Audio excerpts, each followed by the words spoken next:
All right, I'm calling this meeting to order at 6 p.m. on Thursday, July 21st, 2022. This is a meeting of the Fairfield Bicycle and Pedestrian Committee. I'm going to do a roll call of present committee members, so when you hear your name, just say present. Tim Callahan. Present.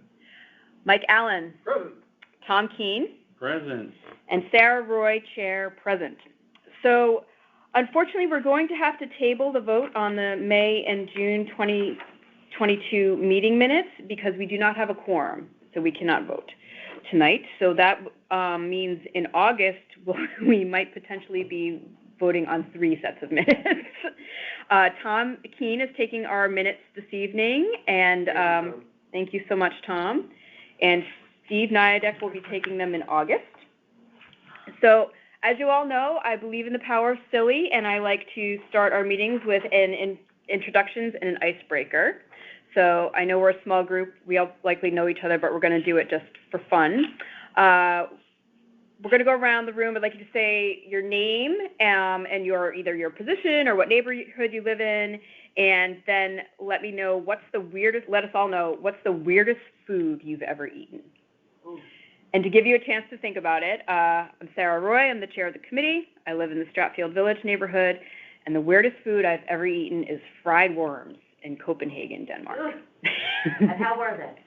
They're good. They tasted like potato chips. Well, they're fried. So. If you try anything, you wouldn't know what it was, right? Tom, how about you? I live in the Old Post Road area. The weirdest thing I've ever eaten. Not so much the weirdest thing, but sometimes when you think something is X and it turns out to be Y, even though Y isn't really horrible, but you're expecting X and it blows your mind. I'm in high school. I have this girl I take to the high school dance, and we stop off at a diner or something, or IHOP, I forget what it was, on the way home. And I'm not really paying attention because I'm love struck or something. And I order pancakes, and somehow I thought, wow, that is so cool. They put a little scoop of vanilla ice cream on the plate. How neat is that? So I fork it, and I throw it in the mouth, and of course, it's a big wad of butter. Now, trying not to make a fool of myself in front of this date, I'm like, get in the mouth, and then, hey, shoot it over there. Oh, my goodness. Yes, it was. So it wasn't weird, but it was unexpected. It was it. Okay. Mike? Okay, I'm Mike Allen. I live on South Pine Creek, south of Post Road. And college decided to go to the Nuevo Laredo and cross over to Mexico. We ended up sitting down and drinking más cervezas and tequila and mezcal. And then somebody comes around and we end up all eating candied scorpions. Ooh.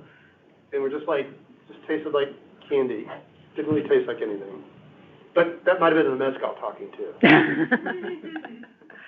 Tim? I live in the Stratfield section, and you got me. I'm clueless. We can come back to you. Yeah. All right. Santina? I'm Santina Duranco, Assistant Director of Health for Community Health for the Health Department, and nothing. I am a very picky eater, so nope. Oh, okay. Yeah. That's cool. Yeah, I need to know what it is I'm eating. All right, Laura? Hi, I'm Laura Carson. I live on Buena Vista. I'm a neighbor of Sarah. Mm-hmm. And an RTM member? And I'm on the RTM.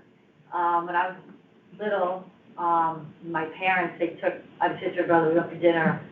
And what we thought were chicken, we ordered chicken, and we're eating it, and we find out it was frog's legs. I almost So talk about unexpected. That was like it.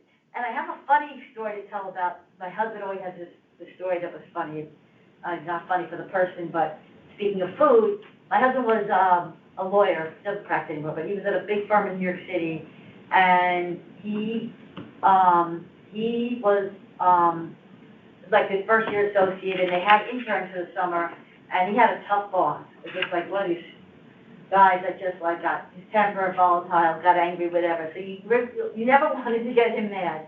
So they take all the summer interns out to a Chinese restaurant in the city, and they bring over this, mushu pancakes.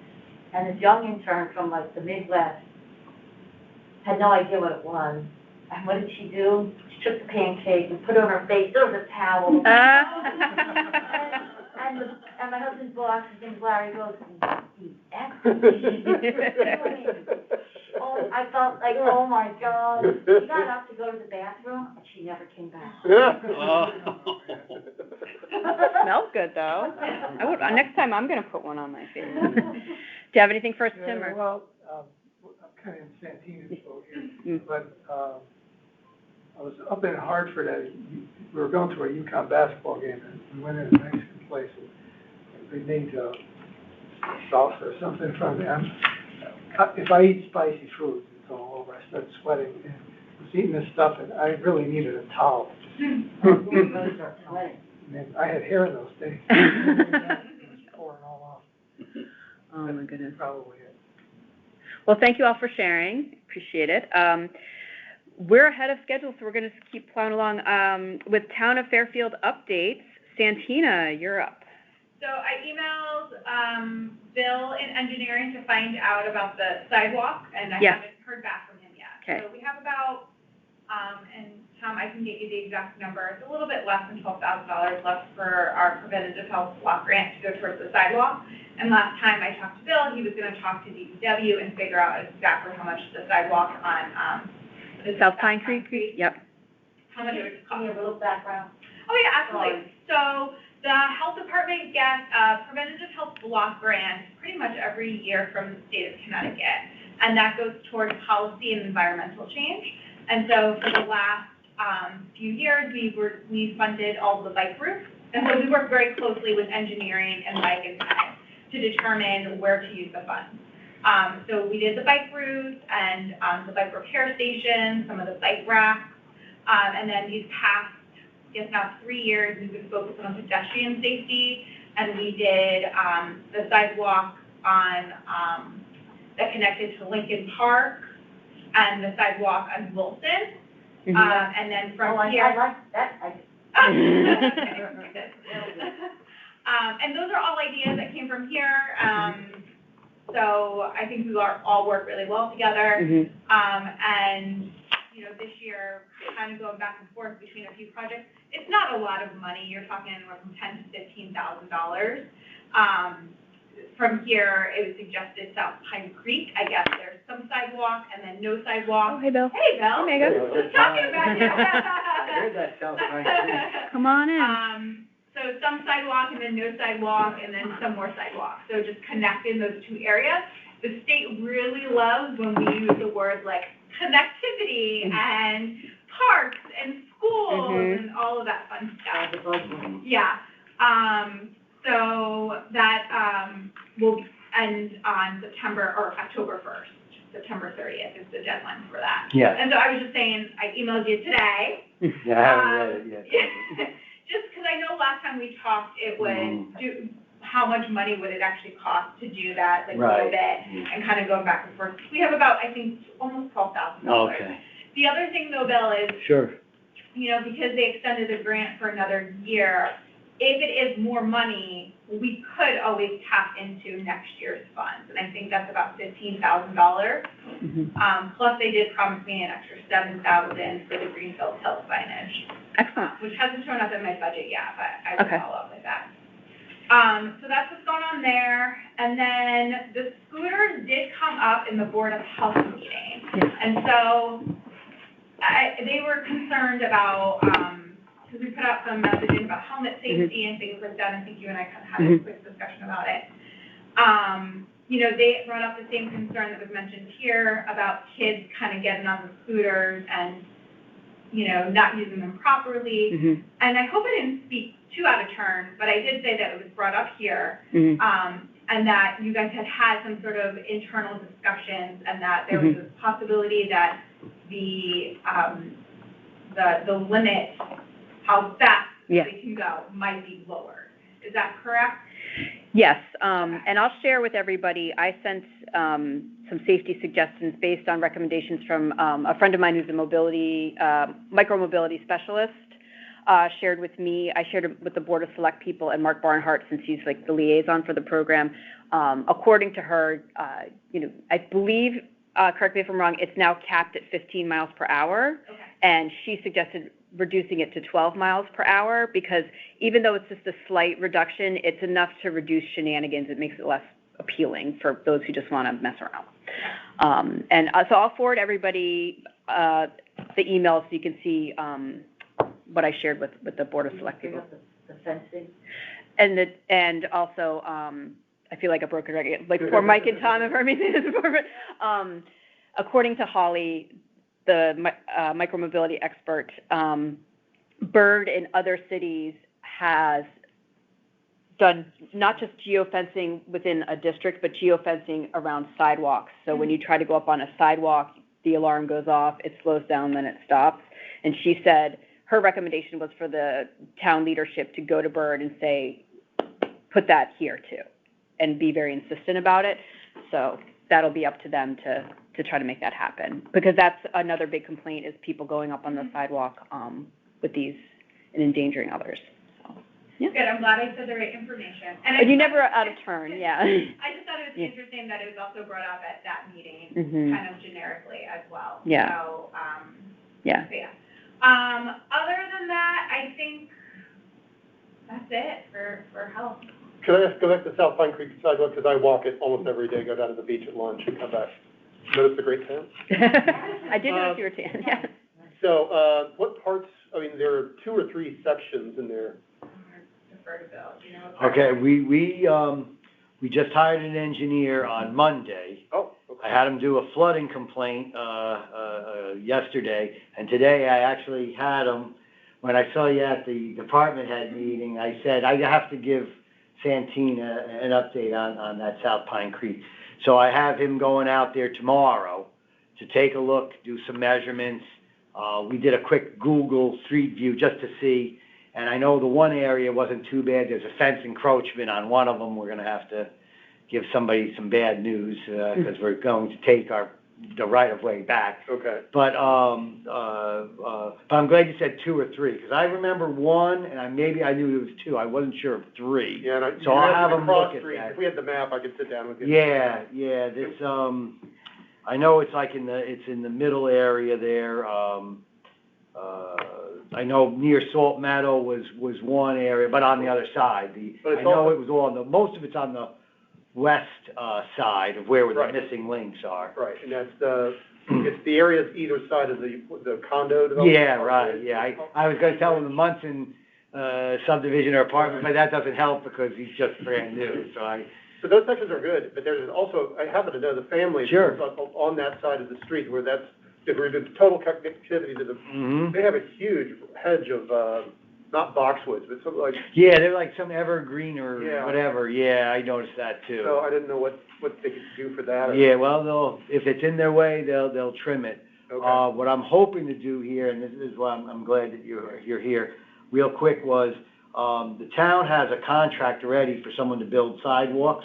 We can give the option to DPW, but if we hired them directly, since they already went to an RFP and whatever, it will meet any bid requirements. We could hire a contractor to do that if we had to, right?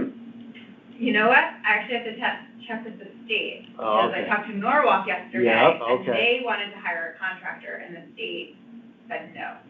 Interesting. I thought the same thing, so Wow. I will call All right, him on Monday. Yeah. I'll find out I mean, about we could go, I think either way, it's a short straightaway, I don't think there's any retaining walls or anything like that, so, I'm sure DPW has the capability, it's the scheduling part, that we gotta make sure. So we already have a contractor in town. We were just. Yeah, that was awarded, they have like the top 2 that they award for, if you rip out an old sidewalk, put a new one in, that kind of thing. One of the low bidders is not one, though, that they haven't given too much work for, because they don't necessarily like their quality, from what I understand, and okay. But the other one was okay, so, yeah, exactly, so, it all depends, and with that group, they did the Center Street one, and that was pretty good. They did Black Rock Turnpike one, which was pretty good. They did another one that was so sometimes it depends with the company, do you get their A team or the B team too, so. All right, I will But we'll follow. look into that, and if you can, thanks, I appreciate that. Absolutely. Santina, what was the meeting that you were at, where you were mentioning It about? was the Board of Health meeting. Okay. Yeah. Cool. And I can forward everybody, this idea originally came from Mary Streeto to do South Pine Creek, and she has a pretty good description, Mike, of what areas she was talking about, so I'll just forward the email to everybody, Sure, so that'd be you'll great. have it, okay? All right, so we're moving on to, we're already kind of talking, thank you so much, Santina. We're moving on to town engineering update. Okay. Let's, And right underneath us is the police department. I did talk to Hector today, oh, and I think they got one more month where they have to go to this training. Oh. But next month, he said, they got 2 new officers for the traffic unit, and that's gonna be one of their assignments, is public relations, and so we should start to see the police representatives. look at that. I wish Steve could have been here tonight, he'd be so happy. There should be next month. There should be, there's one here. Meeting? Yeah, we Yeah. can go, if you meet once a month, I said, yep. Yep, they've been understaffed and they've had this Yeah. mandatory Thursday night meeting, so they haven't been able to Yep. come. Well, Steve, I'm gonna send Steve an email, he'll be so happy. All right, from an email that Mega had gotten on June 21st, and she and I went over it. It was just an update of the Old Post Road, Umpqua pedestrian signal conversion. That's by the library there. Well, one of the updates is Mega tomorrow is going to be submitting our steep grant design plan, and hopefully they'll give us an encroachment permit, and that would mean that probably by around Labor Day, we'd be able to send it out to bid and have it constructed in the fall. And that's pretty much the brick bus transit stop at Sherman Green Right. to just the very, very beginnings of the brick walk. And that section there, and then we have a section on Old Post Road.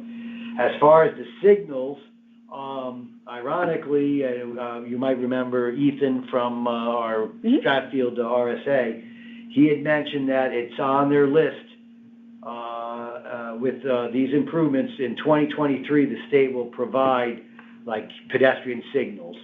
Great. Now, the state is going totally away from exclusive ped fees. It's about time. Oh, see, I thought you would be the other way. I thought you liked them, so you never know. I'm talking about the little, Oh, yeah, no. that they're going to, They're going- but the exclusive where it's all red and all the pedestrians get across, they're not doing that anymore. Oh. But they are doing the lead pedestrian interval, where basically the pedestrian gets like a 4 to 7 second jump before, and so they'll be in the crosswalk. Give me 4 steps, give me 4 steps. Yeah, exactly. Yep.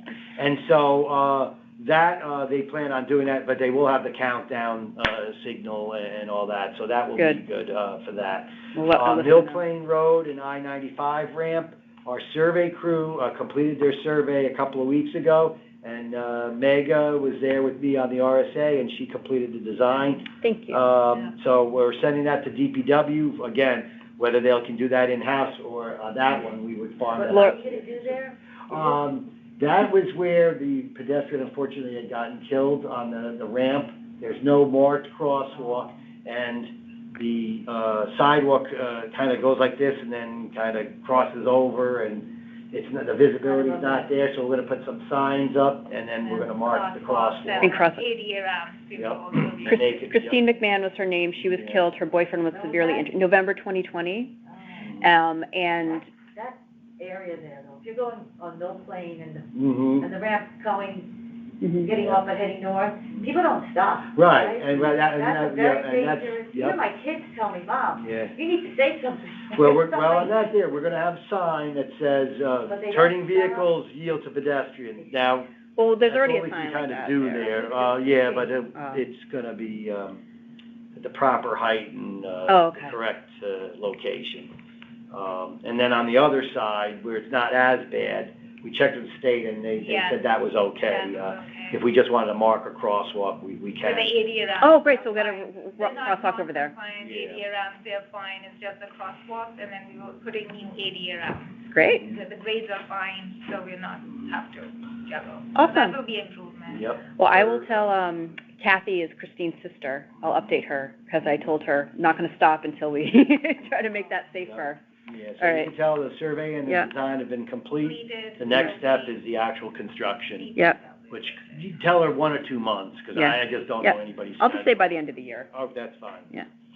That gives them enough time. And to finish it. Stratfield Village, Four Corners, we had a pre-bid meeting today. Oh, wow. And then so that is set to, start construction hopefully in September, so. Holy moly, Yeah, wow. we're moving. Wow, exciting. And I have to give a credit to Mark Barnhart on that.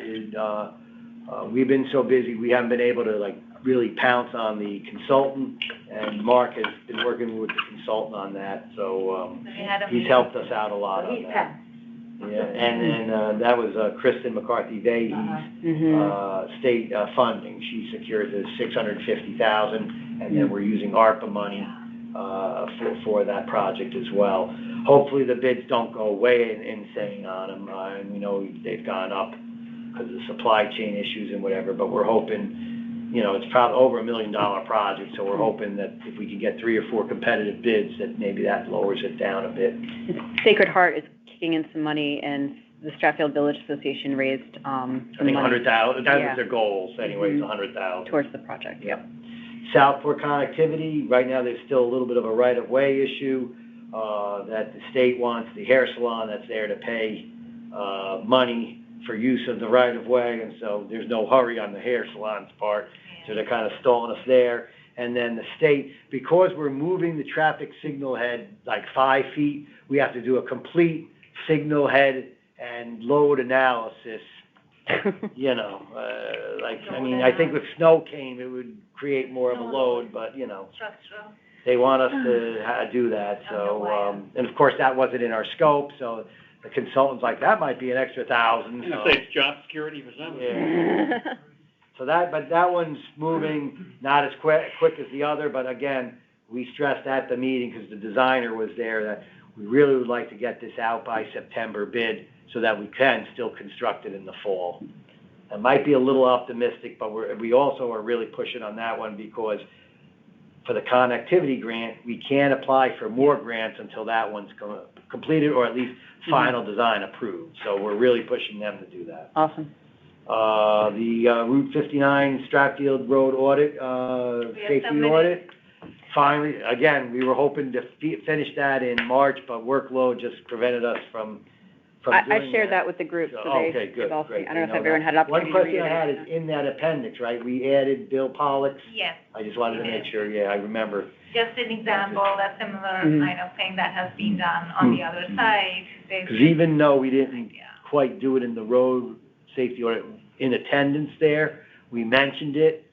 We've mentioned it at this meeting, and so I'm incorporating that if we ever go for grant money, then that intersection could at least be included, so. So for those who might not be familiar, so we did a walk audit of Stratfield Road from about the Bridgeport line to the Uncloa School, Churchill Road, back in January, and Bill and Meg are very kindly incorporating, there's a very problematic intersection of Fairfield Woods, Churchill, and Wilson Street, just when you go from Stratfield up Churchill. And Bill Pollock, a former member of this committee, did up a mock-up of how to improve that intersection, and so they've included that with this report, hoping that when we pursue funding, we can get them all done at once, which would be really it's just what we call a skewed intersection. Right. Instead of a nice Yeah, perpendicular four-way, it's skewed, so. yeah. So I included a sketch, I didn't just get time to, I did a sketch, but then I was like, oh, let me put this example, so that they have an idea, we're not following the exact thing, what Bill Pollock It's like a has done. concept, yeah. It's just to tell DOT, this is kind of thing we are looking to narrow, but that will be totally different from what Bill Pollock has done, so. Or it could be close to the same. Some of his ideas were good. We'll use some of the ideas. Some of the ideas, because, And then the last one I have here is the Safe Routes and Streets, or Safe Streets and Safe Roads for All grant pursuit. We're still investigating that. I've been talking to Terry on that. It is a lot more complicated and cumbersome than what we thought, but we're also trying to get MetroCog involved, where if they do the safety action plan, which is something that they sprung upon it after they announced the agreement. But if they do that, they wanted to know which potential projects we would have, just to at least have it listed. So even if we have no intentions of doing it, or there's a 10% chance, putting it on that will at least give it a chance. So we're gonna try to come up with at least, we'll say 6 of them, just to add, just saying that the town is considering, we'll use words like that, and or investigating these possible projects. It is a $5 million minimum, and then it's for disadvantaged areas, and it's also for job creation, and they're looking at it in terms of hundreds. And so, like doing a sidewalk improvement, we can maybe say we're gonna hire 5 or 10 people, but for hundreds, it's a little bit more. But Bridgeport was looking at Park Avenue, doing the whole Park Avenue. If they do that, I was trying to have them, get Trumbull involved for Old Town and get Fairfield involved for Jefferson Street, because these are competitive grants. So now you're saying we're doing 3 municipalities, we're doing a university, a magnet school, way down at the other end is I don't know what UB is called now or whatever, but possibly that, throw that in with some other things, then maybe they have a good chance of getting that approved. And maybe the thing that I was talking to, if we did do that, maybe the town would probably do a 20% share. So $5 million means the town still has to come up with $1 million or something like that, or if we share it with the other municipalities, it's not as much. It's my understanding that this is one of the rare instances where you can use other federal funds towards that match. Well, but again, the ARPA is already earmarked, but if something falls through, maybe we look at that, or we were looking at, let's just say our share is a third of that, $5 million, and then you do 20%, it comes out to say now only $500,000. Well, if Sacred Heart, because again, that would be a major benefit for them, kicks in $250, we would kick in $250. Now all of a sudden, we're only paying 2% of a $5 million project, and that has a better chance going through. Terry could also look at the flex funding using FTA funds. She'd have to look into that, because I don't. Federal Transit Administration funds, you can use, they allow you to flex them to do Federal Highway Administration projects. Under certain circumstances, which I believe this would likely qualify. And this is only round 1, that there will be a round 2 or whatever, so I don't know if we'll be able to do it for this year, but obviously if they find out more, or if, as I said, Bridgeport pushes through. But we'll make sure that we can get any potential ones, even if they're big. If somebody has an idea, let me know. I'll at least put it on there, because there's no harm putting it on the list. And then, hey, if something ever falls in our lap, or we get it, it has to be on that safety action plan, though. Otherwise, then they'll look at it. Well, where has this been for the last couple of years? And then it will be considered ineligible. So, thank you. Anybody that has that, that's fine with me. Meg, do you have anything? No, I know we had talked. It was a joint effort, so. Yeah, this is completely joint effort. It's a lot of effort. But I just have this only.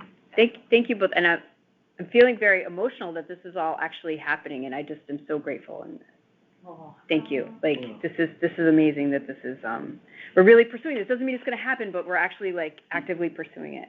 Yeah. I also want to recognize Mega, because she was studying so hard the last few months for her professional engineering license, and I know it's still in flux. Yes, it is. But she's been working her butt off, and I want everybody in the group to know that's an extremely difficult test.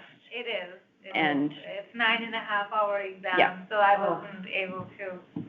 One of the reasons I couldn't spare as much time as I wanted to do after. Oh, one thing, and maybe to include it in the minutes here, just in case, there's a steep grant coming up as well. Ooh. So if we don't get the safe routes, or the town elects for whatever reason, or whatever happens, initial talk is that they're gonna try to go for $500,000 in sidewalk. Woo! All right? The areas right now that, they're still getting some preliminary, they're getting some feedback on the sidewalks, but they have like 5 or even 8, I think, different sections of sidewalk throughout town to be repaired. And then I'm trying, and that would there's like 8 of them, and then we're looking into Reef Road as well, and looking into Round Hill Road. The Round Hill Road would be a new one. The Reef Road is because it's the combination of stones, asphalt, and concrete. And some sections of Reef Road are pretty good, and others we should be addressing pretty soon because they're not in great shape. So I just wanted to mention that. No. So why I mentioned to that is I would like an endorsement from here, just so I could at least say that it was approved by our Bike and Ped Committee. If we go for an application, that the Bike and Pedestrian Committee would support a sidewalk application. Yeah, we don't have a quorum to take a formal vote tonight, but I could certainly, I could write a letter of support as the chair. Okay. And if everybody would like to write unfortunately, like, to write a letter as a whole group, we have to take a vote. But if you want to send me an email with the info bill, I can share it with everybody, and I can share a copy of my letter, especially if it's time sensitive, and it can't wait till August when we hopefully have a Well, I quorum. think, I gotta double check, again, there's so many going in there. Yeah. One was August, one was September. I think this one's September, so we might be okay, but just in case. Okay. To send the support. I can't imagine anyone will have an objection, but we still have to play by the rules, so. All right. But the letter of support from you, I think, again, showing that. Yep. In the streets you mentioned, right, don't really apply, but one thing on streets like Post Road, when we do sidewalks, it would be, I think, a great idea if that somehow that was included in there, where the sidewalk is also, it is a bus stop, to include in what is now, the weed and dirt strip, to include like a 3 to 5 foot piece of concrete where the bus pole is, so that I know people, exactly what you're because getting in the winter, which is my total pet peeve, and the main reason I joined this thing, is that people can't get onto the bus because everybody plows the snow along there. Okay, so even if you get the snow away, it's ice and dirt, but at least that helps establish as people need to be able to walk there. So, and it's just an extra, call it 5 foot, Hunt will be down to 3. If it was an ADA, it would be called a ramp, basically take it from the curb to the sidewalk. And this is sort of like a loading ramp or a bus loading or transit. People loading area. Yeah, right. Probably something that would be eligible for Federal Transit Authority funds. I also want to go into the town administrative code and make the property owner responsible for shoveling out 5 feet from the pole where we donate. Either that or they could, especially if it was ramped or whatever, that be considered part of the sidewalk. Exactly. And they don't even have to change anything. It's considered part of the sidewalk. Yeah, we added it, but it's still part of the sidewalk. I remember seeing. Yep, okay. Yep, Perfect. Yep. Tim? I'm new to the group, so I'm trying to follow along here. I have a question, though. Is there an ordinance in Fairfield that requires the property owner to maintain the sidewalk in front of their house? Yes. It is, but it's a little bit, by town charter or town code, it's the homeowner's responsible for what we call daily or short-term maintenance. So that would mean if there's a ton of leaves on there, snow removal, stuff like that. If a tree root pushes up, or over time, a utility trench or something happened where there's a joint, and say it's 15 years later, that's more of a structural thing, that the town's responsible. But for the daily maintenance. So if the sidewalk starts to crumble just from time and wear and tear, that's on the town, it's not the homeowner? It's usually on the town, unless, you know, there was one case where, or a couple of cases where we actually have pictures, not many, unfortunately, because you got to catch them in the act, Right. where you got a heavy truck that parked on the sidewalk and damaged the sidewalk, then that's not Yeah. town, that's Okay. the homeowner, who parked there. Okay. But, you know, if the sidewalk was new and now it's 30 years old and starting to crumble, that's not the homeowner's, yeah. Okay. Uh, How about the curb in front of somebody's house? So, like, I No, run- again, typically that would be the DPW. So sweeping the street, you're not That's required to DPW, keep the no. area in front of your No. house clean? No. Okay. Because DPW, I mean, there's no way they can possibly do all these streets in town. And I ride a lot. and- They actually have an aggressive street sweeping program in the downtown, south, and the main business areas. Right. They do it monthly, and a lot of times they aim for every 2 weeks. Yep. The other parts of town, or like a Greenfield Hill or a small subdivision on a dead-end road, they're supposed to do once a year. Right. All right, folks, Yep. we're gonna move on just in the interest of time. Thank you so much. So next up is Sustainable Fairfield, and Forestry Committee. Mary Hogue could not be here tonight, but she did send me an update. So a lot of the usual stuff, they're doing a fall tree planting program, and I'll forward this to you, Tom, so you have it. And their current orders of approximately 50 customers seeking 80 trees. They did a popular presentation at the Fairfield Wood Library about Lake Mohegan, where about 30 people attended. They'll be holding an invasive walk and pull on Saturday, July 30th from 10 to 11:30. They're hoping to increase the membership of their Friends of the Lake Mohegan group. And if you're interested in participating, they have a sign-up form. I'll forward this to everybody so you have it. The Fairfield Pollinator Pathway created an Instagram account to help with public outreach that you can follow at pollinator_pathway_Fairfield. So we'll have to follow that with our Instagram. They had a visit from the Connecticut Deep Forester, David Beers, who did an assessment of Lake Mohegan's open space, and they will be researching grants and working with the Yale School of the Environment, as well as working with Fairfield University and Sacred Heart, because of beech leaf disease, among other pests, is really causing devastating problems for our forests. They will be working with the Fairfield Woods Branch Library to install their native plant pollinator garden next week. So that's exciting.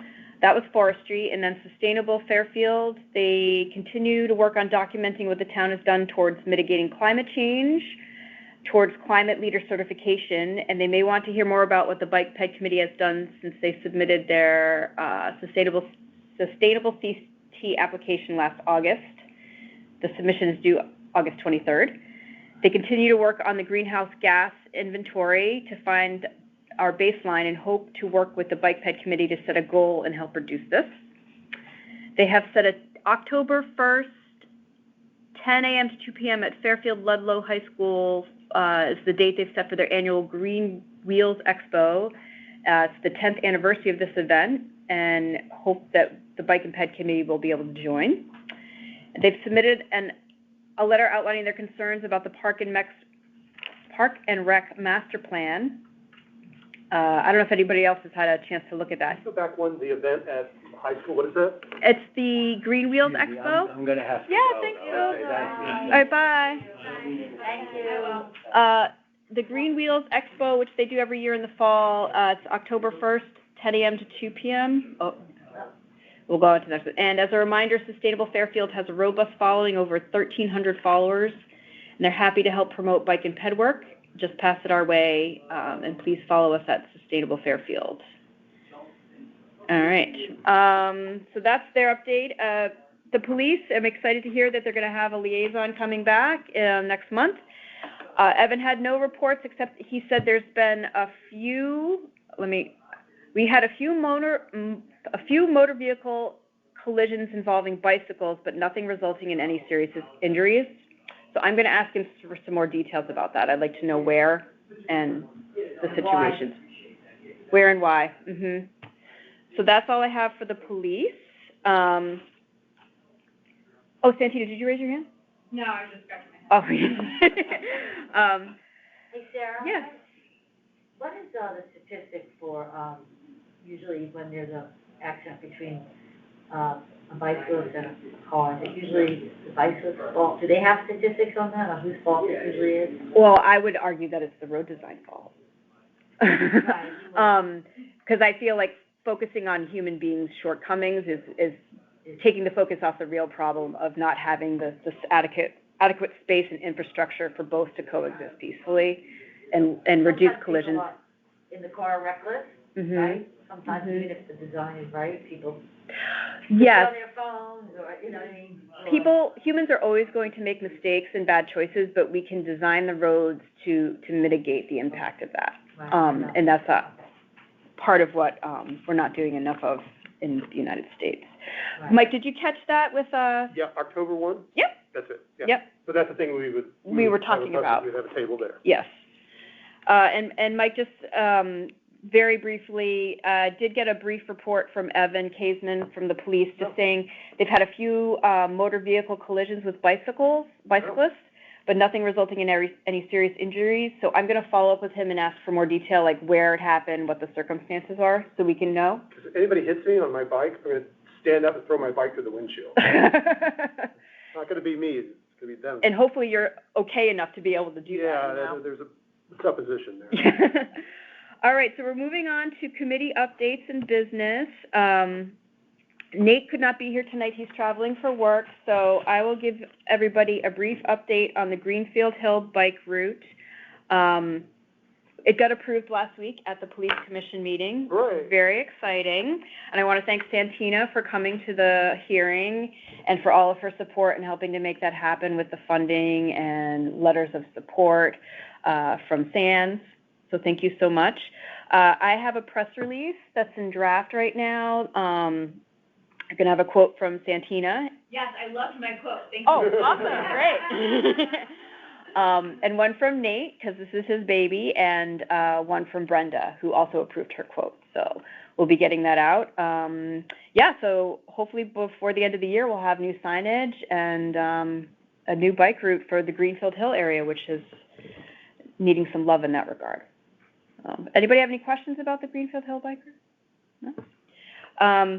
So events and education, Mike, since it's fresh on our minds, would you like to provide an update? So we had a little pre-meeting here before today's primary meeting, just to go over some ideas, things we've done in the past, things we might consider for the future. Talk briefly about a program that I think had been done years in the past, where local police have been handed coupons good for free ice cream at a local ice cream shop, so they give them to kids, complimenting on wearing their helmets, either on bicycles or scooters. Talked about the idea of bringing that idea back. Talking about outreach for basic safety, pedestrian and bicycle safety, but do it through the Fairfield Police Department, because you have this idea that they're already presenting to grade schoolers, to fourth graders, you said? There's a program with the fourth grade. It has an acronym, and I can't remember what it's called, but they come in throughout the year, and it's primarily about like substance abuse, stranger awareness, that kind of stuff, but we think it's an opportune time to incorporate some education around road safety. Isn't that DARE? It's not DARE. It's got a different acronym. Yeah, my son just did it a couple years ago, so, yeah. Go ahead, sorry. Yeah. We also had some discussion around outreach to the local driving schools and make sure that they're incorporating basic pedestrian and bicycle safety as part of their curriculum. I think they already are, but I think we're going to reach out and try to make contact with them and just kind of confirm that. I'll be working on that. And then finally, we wanted to revive or check into the idea of reviving a program that we did about 4 or 5 years ago. It was a tie-in with the History Museum, and we ended up doing a bicycle tour of all the major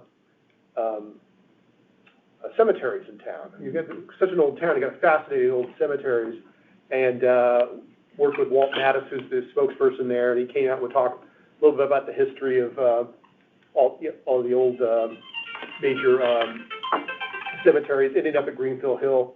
We're meeting a guy, fascinating guy, who's, I don't know if you've been up there. There was somebody up there who took it on himself as a hobby to basically rebuild all the gravestones up there, like to dig them up and stand them up and put them back. And we got to talking to this guy. He's like, "What do you do?" He works at Bridgewater. He's like, "You work at Bridgewater? You're doing this as a hobby?" And then, come to find out, he was the founder of Monster.com. Ah, And I was like, wow, amazing guy. that's cool. Anyway, sidebar. Anyway, so that's what we got going on with events and education. And if anybody has any other thoughts of, that they want to bring to the table, I didn't really come in very prepared this afternoon. No, you did great. Did you mention electric vehicles, Steve? I did. Oh, you did, okay. No, I'm sorry, I didn't. Okay. It was just the idea of, trying to promote, awareness of electric vehicles with, again, pedestrians, and the idea being that because no internal combustion machine, they're a lot quieter, and is that a problem? If you don't hear very well and you're not walking on the right side of the street, is there a potential for stepping in front of one and getting nailed? Mm-hmm. So I'm not sure what could be done or who we go to on something like that, but. Yeah, I suggested to Steve, I know the Sustainable Fairfield group is very big into promoting electric vehicles, and so perhaps they have some insight as to, like what education can be done around that or could point us in the right direction. Yeah, cool. Okay. Thank you. Mm-hmm. Sarah, I just want to mention, we could use funds to promote safety messaging, especially over the summer from that grant. I know we did that last year. I think We did. It was pretty successful. So just something to think about. If there's anything we want to get a little promotion. Yeah, that would be great. That would be great. So I think Brenda's newsletter, I seem to recall 2 years ago was running bits that we had provided to them. I think you provided it, didn't you? Or was that last summer? Oh, the safety tips? Yeah. Yeah, that was last summer. So again, maybe just another kick at the can and recirculating those. Mm-hmm. And both with, again, her newsletter, like once a year, can we get in, could you rerun us? And then the same thing, working with the local PTAs, because they're always doing newsletters and whatnot. I'll share that. I have a one-pager of the safety tips I can share with you, Santina, and maybe we can, if you're, I don't know if you're thinking like social media campaign. Yeah, that's what I was thinking. Yeah, pair it with relatively cheap. some photographs. Yeah. Yeah, okay, great. All right, we'll talk, yeah. Let me just write it down so I don't forget. All right, thank you, Mike. Tom, take it away with relationships and policy working group update.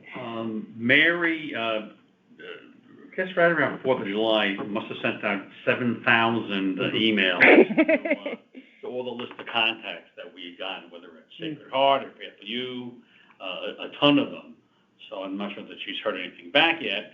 And Jose said he had a few more names that he was thinking about. And then as we were speaking about before, I have been speaking to, texting, I don't know, with Mark McDermott, who's the moderator of the RTM, as you all know. And he said, he had suggested, I said to him, in essence, do I have it here? No. That, we want to get our flag raised and get more awareness of us and be able to get some action going and more awareness in the town and by the town government. And I said, then the RTM, at this point, with all this talk about the charter revision going from 50 to 40, and whether, that's more efficient or that cuts down on the representational power, I said, so you guys sort of need to be waving your flag a little bit more, and wouldn't a relationship between this committee and the RTM be good in terms of making the districts like, hey, call your RTM member and say, we want one of these bicycle things, and we have this crazy intersection where the kids can't cross the street and becomes. And we can put the pressure on. The squeaky wheel gets the grease, and I mean, it's, Absolutely. the Totally people, agree. a lot of other areas, you would call your city council guy, or you would call your alderman in Chicago and say, hey, that I might. can get calls for certain things, problems. But, I would think and especially with the influx of new people coming to. We're trying to get this meeting. Right. To talk to, our art committee. Yeah, exactly. I'm just waiting for responses. Exactly, so, that's exactly what we're doing. Nice, and you'll all, Yeah, so. push your agenda so we can push it. Yeah, exactly. And hand in hand. Yeah, like we invited everybody, or we said that email to, there's that one email address that goes to everybody on the RTM. And we invited everybody to come to the bike rodeo in August, June. It was May. May. I'm not sure anybody came. We don't think anybody ever came. But that's the first step. And yeah. so now yeah. this is a much better second step. So. Yeah. And I shared with Tom in an email earlier, Laura and I were neighbors, and we had lunch, a lunch meeting on Monday, and we talked about a lot of things, but bridging, creating a stronger bridge between this committee and the RTM is one of the things we talked about. And so Laura very graciously offered to set up a meeting for us at, I believe it's tentatively scheduled for August 9th at 5 p.m. over Zoom. And I asked if the folks from the Relationships and Policy Working Group could, if they're available, to attend, and I plan to attend as well. And I'm sure anybody else who wanted to could come as well. But yeah, but certainly the Relationships and Policy Group. So this is great. You know, I got so far, like, you know, definitely good response. People are all for it. Awesome. On my committee. Yeah.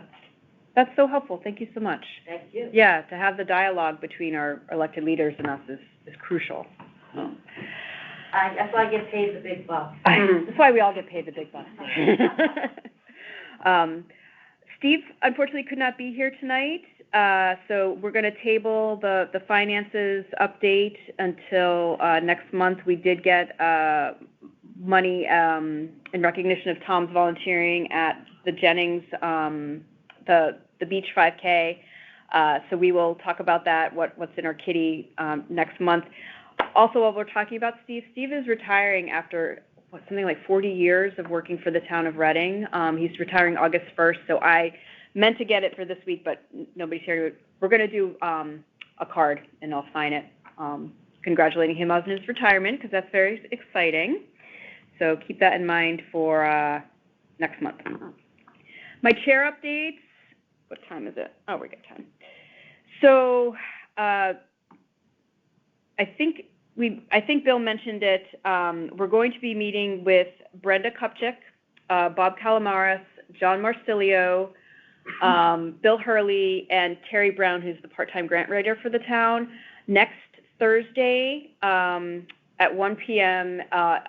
In the upstairs conference room to discuss our proposed revisions to our committee charge, the status of our bike and pedestrian master plan, and how we can all work together to push that agenda forward. And also, as Bill mentioned, the Safe Streets and Safe Roads for All funding opportunity that we want to try, as much as it's complicated and a lot of steps. We'd be remiss if we didn't at least try to get some of that funding. And that partnership with Bridgeport and Trumbull sounds really exciting. So if anybody's available, I know Steve's planning on attending, Mary Strito's planning on attending. If anybody else from the committee would like to come, just let me know so that I can let Brenda and Jennifer Carpenter know that you'll be joining us. So when was it again? Thursday, the 28th at 1 p.m. here at Town Hall. If you can make it, we'd love to have you. What time again? 8? 1 p.m. on the 28th. Mm-hmm. Yeah, just let me know ahead of time so I can let them know. Make sure that we have enough chairs and all that. So a couple more things.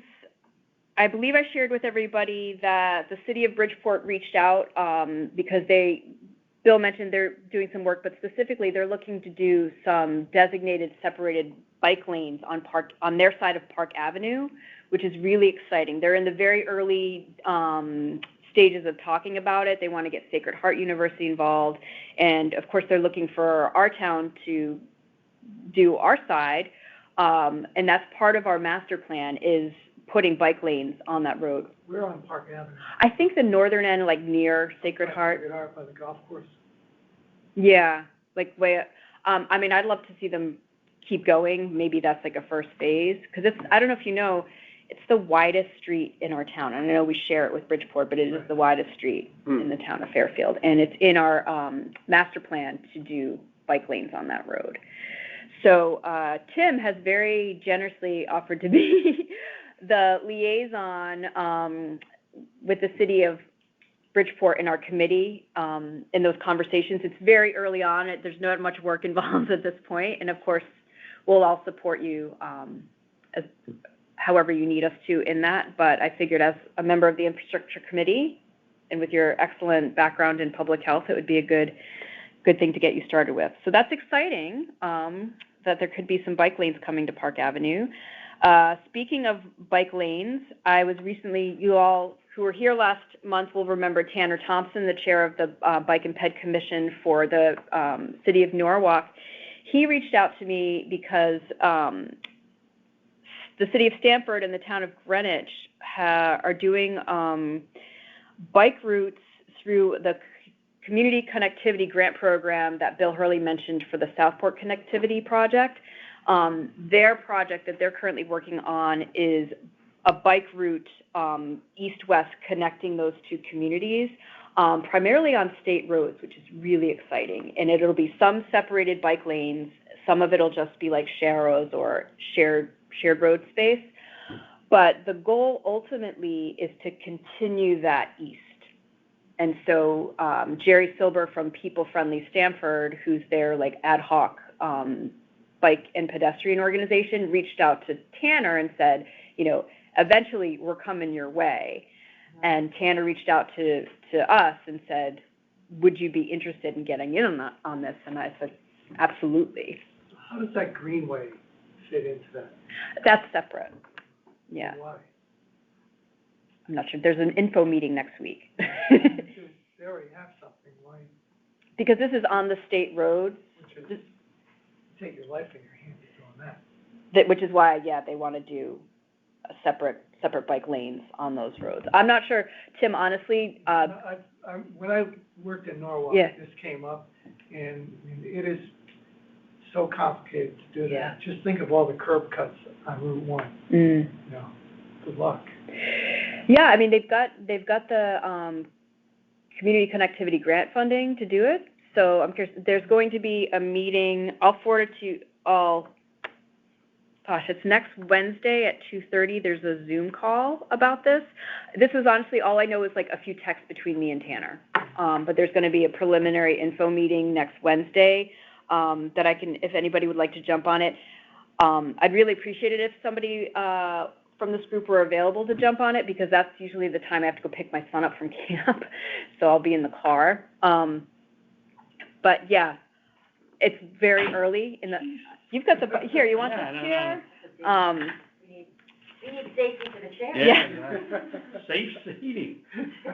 Yeah, safe seating. It's early in the conversation, but I think it's interesting that it's being talked about. So we'll see where that goes. Two other projects that might be of interest to this committee that have been going through the police commission currently. There's been a lot of speeding issues and collision issues on Villa Avenue over the past few years.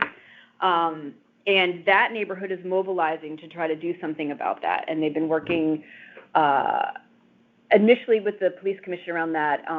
Sort of the catalyst behind this was, I think it was back in February, there was a car going at excessive speeds that crashed into a person's property and caused $10,000 worth of damage. And the police estimate they were going about 80 miles an hour on Villa Avenue, which is a 25 mile per. I know. I mean, they're lucky they didn't kill anybody, honestly. And so they have been, it is not a complete street. It has sidewalk connectivity issues. There's, I think, 2 public school bus stops on that street, which are very dangerous for children trying to cross if they don't happen to live on the same side as the bus stop of the street. And so, this is not an isolated incident. This spring, there's been a collision on that road about every other week or so. It's highly dangerous. It's out of control over there, and they're looking for ways to calm the traffic. And so they've requested through Bill and Mega to do a walk audit using our Complete Streets policy to evaluate what could be done to improve that area for walkability, bikeability, and traffic calming. So I have also requested that this committee get invited to that walk audit so that we can be a part of that process. So I'll keep you up to date. Hopefully, they'll schedule that sometime this summer, and we can go if you're available. The other interesting project is at the intersection of Euclid Avenue and Brooklawn Terrace, which is up in Stratfield Village. again, going through the police commission, a neighbor, the whole neighborhood is tired of people it's a 4-way stop with stop signs. People ignore the stop signs, or they stop and then they like gun their engines and go really fast to Stratfield Road or the other direction, and they're looking for ways to calm traffic over there. It's a primary route to Lincoln Park, community park in the neighborhood, and so they're looking to do some, substantive changes to that intersection to force cars to go at slower speeds. Is that a cut through? It is a cut through from Bridgeport to Fairfield and vice versa. From Park Avenue. Yeah, from Park Avenue to Stratfield. And so neighbors have been complaining for years about speeding issues on that road. And they said, I've talked to several of them because I live up there, the time that road was the best was when they were doing some construction on it, and it was virtually impossible to go fast. And they begged the DPW to leave up like the cones and stuff for as long as possible to slow everybody down. So I'll keep you apprised of that. I think it might be coming up at the August. I do. I think it might be coming up at the August Police Commission meeting. I'm not sure. I know it wasn't last week. It was not at last week's. Why does Fairfield have this complete aversion to speed bumps? I go all over Westport. Yeah. No plows. Talk to Public Works, they hate them. Yeah, I know, but Fairfield, they don't, the police department always says, they don't work. The traditional, like, little Never got skinny it. ones do require special plowing equipment, but if you have the larger speed humps, which are like Right. many feet wide, Like a plateau kind of. yes, You don't even have to slow down. you don't, you, They have them out in Black Rock by St. Mary's, so that's, and I ride my bike through there, I don't even slow down, they're so easy to go over. I feel like, But Tom, yet it's still, it is a deterrent to slow. Is it? I don't. It I'm is. saying it doesn't No. work. it doesn't work, It's a waste of But what- asphalt. But there are ones that do work. Oh, yeah, those The big. the big ones work. Big ones. The speed humps or speed tables. So Tom, I feel like those excuses are running out because Westport is doing a program, and Black Rock, Bridgeport has a pilot program with the speed humps. They can't pave their streets, but they can put speed bumps. No. Money talks, and the area where they did it certainly has it. But so I think that the speed humps rather than the Right. are something that we can push for them to consider. I do know that the neighborhood association on Algonquin Road up by the Brooklawn Country Club is exploring speed humps, because if you've ever been up to the Brooklawn Country Club, it's up on a hill, Okay. and the people, when they come down, they go flying down the street. Yeah. And, there's been some close calls, I understand, from the neighbors, some very dangerous situations, and so they're going to push the town to do some large speed humps. And one of the things I actually proposed to Bill is you can buy, I think they're like less than $2,000 a piece, removable speed humps, which are made out of like rubber. I'll send it to everybody Try it out. to try it out. So I think along with like we have the speed signs that they'll move around the community, we could try those in different locations. And then it's like, if everybody's like, this is terrible, well, we just take them out. Or if they say, this was effective, let's push to install permanent ones. So I think that's something we could investigate, getting like, say, 6 of them or something. Because you need at least 2 for them to be effective. Maybe. How much do they cost? They're about, with shipping and everything, they're probably about $2,000 a piece. I proposed to the Connecticut, the T2 Center up at UConn that they get them as part of their lending library because they have a whole bunch of materials they lend out, but they said they don't have the space because they're big. It's not like a sign. Could lend them. Yeah, lend them out. They would never go back. Yeah. Why not? So that's what I've got. And, I don't think we got any public comment in the last few months. So there's nothing to review with the next agenda item. And so finally, did everybody have a chance to look over our committee charge and the proposed revisions? I have copies here of the original, and then I labeled them Nyack and Roy, our proposed revisions, if anybody needs to take a look. We can discuss this tonight. We can't take a vote because we don't have a quorum. Sorry. I will say that Scott Craig Head, who could not be here at the last minute due to a work conflict. He wanted me to share with you all that he is in support of including safety terminology within our charge, but not within our name. So that's where he stands.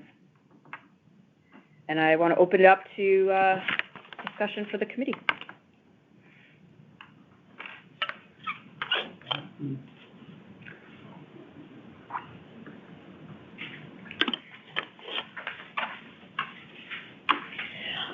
I will say in our meeting with Brenda next week, we were going to present a draft that we voted on for her to review. For us to change our charge, for those who are familiar, we have to present it to the Board of Selectmen and they vote on it. And we were advised to go over it with Brenda first in case she has any questions or concerns, any major red flags she wanted to discuss with us. So what we've decided, since we can't vote on it tonight, is we're going to give her a draft for her to peruse in her own time, and then get back to us before the next meeting, and we'll take a vote.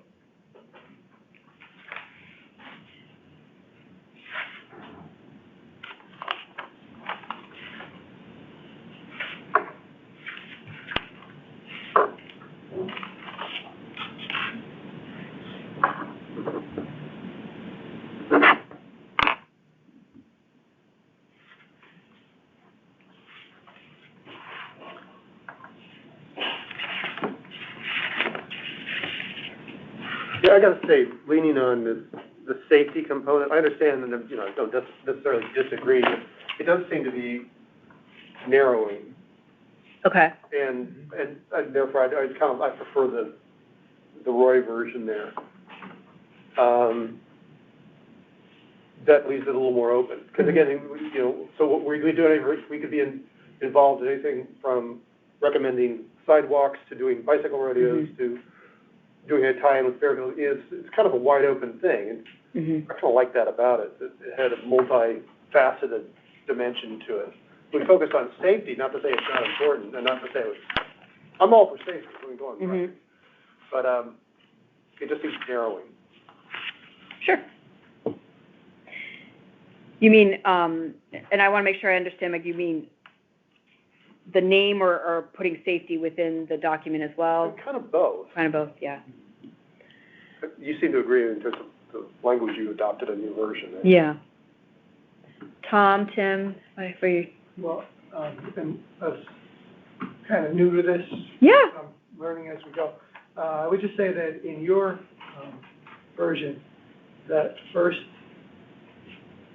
under committee charge, I'd make that 2 sentences because I think it would flow better. So this is the Roy version? Yes. Okay. So the town of Fairfield recognizes the need to encourage walking, biking, transportation, recreation. I would put in for health, exercise, and quality of life, period. Right. And further, the town of Fairfield takes the responsibility to create a safe, comfortable, inclusive road and transit conditions that incentivize people to walk. Okay, sure. And then the second paragraph, why is that in there? Why? Yeah. I don't know if it's... it was part of the...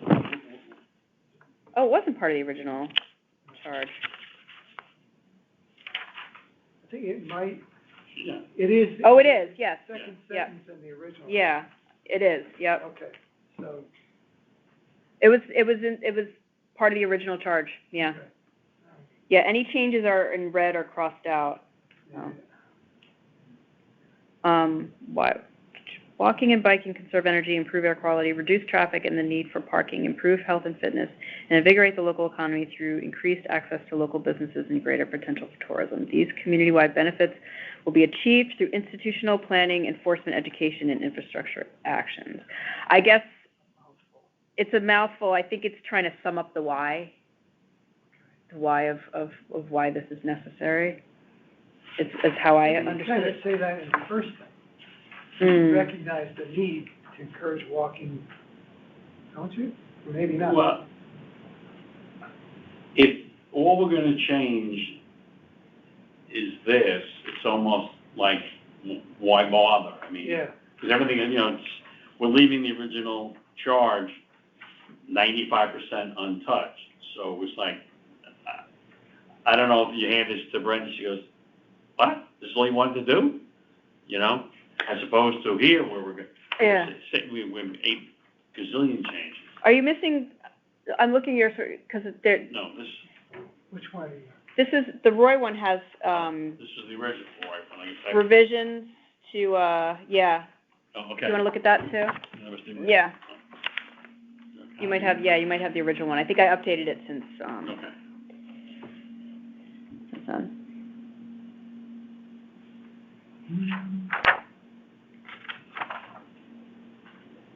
Sarah? Yeah. In the meantime, did you ever find out if, going forward in the new charter proposal, that your committee will be part of the charter?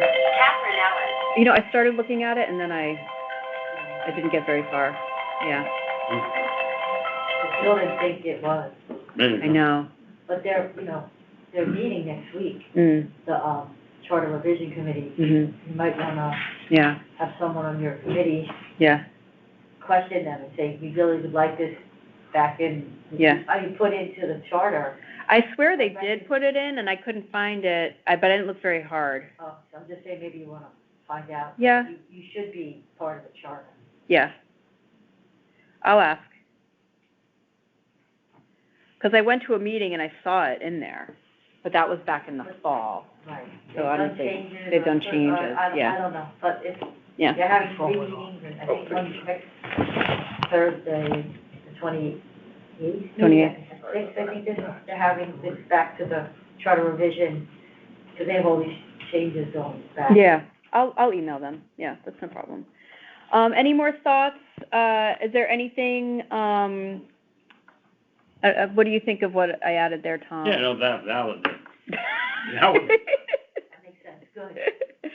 The Roy way. The Royal. Anything from Steve's suggestions that we'd like to add or add as and revise?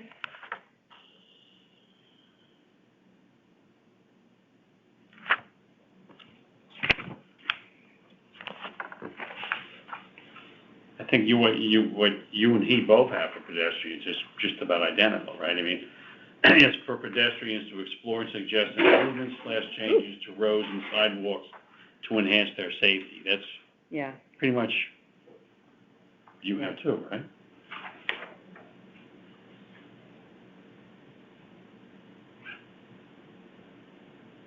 Yeah, I think I just kind of condensed it. Yeah, I mean, it's Yeah, 6 and 1.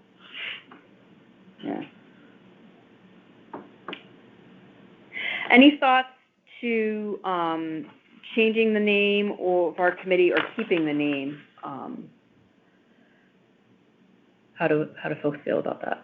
Steve felt strongly that he'd like to see the word safety in the committee name.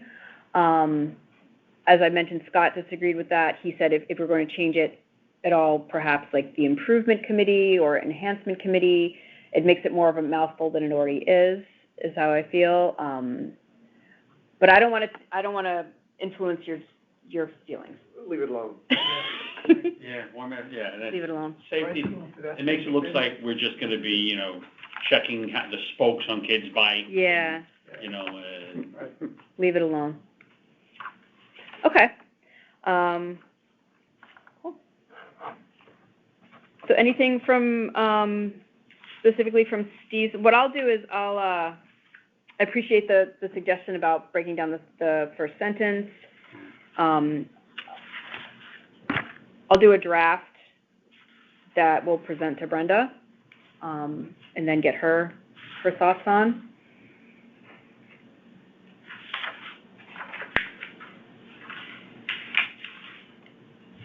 Oh, I did miss and secretary optional in mine, so make sure we get that in there. So is our task to make sure that the master plan is implemented? Yes. Okay. Yes. That's our primary task, yes. When was it written again, 2012? It was written in 2013, and it actually, says something about every 5 years, right? It is supposed to be updated every 5 years, and I think,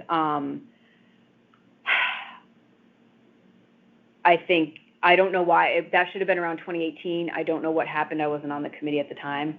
And then I think the pandemic threw a monkey wrench into all of this anyway.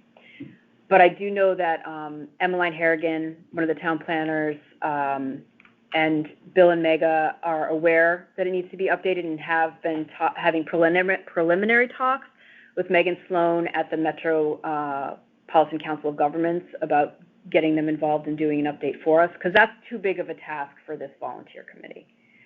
How do they do that? What do you mean? So if that COG group. Yep. Do they act as consultants and Yeah. then convene all of the people that you just mentioned? They helped write the original, yeah. Which wasn't implemented anymore. Parts have been implemented, Okay. yeah. So maybe that's something that we need to put into our charge, that from that plan, every year we put together a work plan, or whatever you want to call it, for ourselves, Mm-hmm.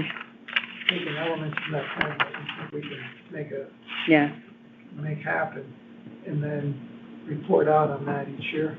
Yeah. Yeah, and we're supposed to, we are supposed to report, it's in here already, an annual status report to the Board of Select People, which is something we need to get done before the end of the year. Yeah. Okay.